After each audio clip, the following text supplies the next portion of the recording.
I wasn't surprised because I knew that ultimately as a car, salesman, that he would make some sort of concession. And we saw that up to the last minute as he was begging for those votes. And, there were reports saying that he was telling his members, don't worry about the substance of the bill, just vote for it so that we can say we have done something. And it's really, disturbing the amount of economic damage that they are willing to inflict on America's poor and working families, our veterans, our seniors, our children, basically every single person in this country that they have promised that they were going to alleviate the economic anxieties that they were experiencing.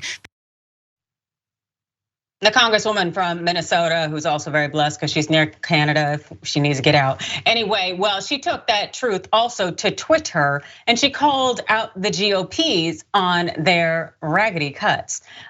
Here, check this out. So 120 billion from Medicaid and food assistance, 71 billion from tax cheat enforcement, 271 from clean energy, cost of the Bush Trump tax cuts, 10 trillion.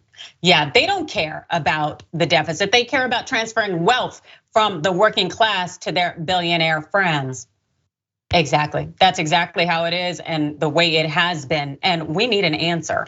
And here's a reminder of what the act really looks like. Check this out. So repealing energy tax credits, blocking the student loan debt cancellation, adding work requirements to social support systems, draining COVID relief funds, all of that there should tell you what the GOP's agenda is, which is to keep the American people poor, because that's really what they're doing. They want to keep that class divide there, and especially because they know that individuals who would potentially benefit from actually maybe getting the return on investment for their tax money would rise up and also potentially be generally people from marginalized groups.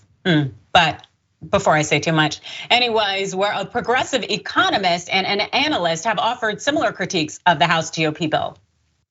The White House also noted that this bill is really DOA, but also Republicans are hoping to get some of their provisions in the final debt ceiling legislation, AKA they're really hoping to hold every hostage in order to push for their wealthy agenda. Check this out from Common Dreams. This is the next milestone in House Republicans' attempt to play a game of dangerous political brinksmanship with the US economy, trying to force through harmful and deeply unpopular federal spending cuts in exchange for increasing the debt limit. This approach recklessly flirts with bringing on the economic catastrophe of the government default in the short term. Catastrophe, I'll get it at a certain point, but right now is not it.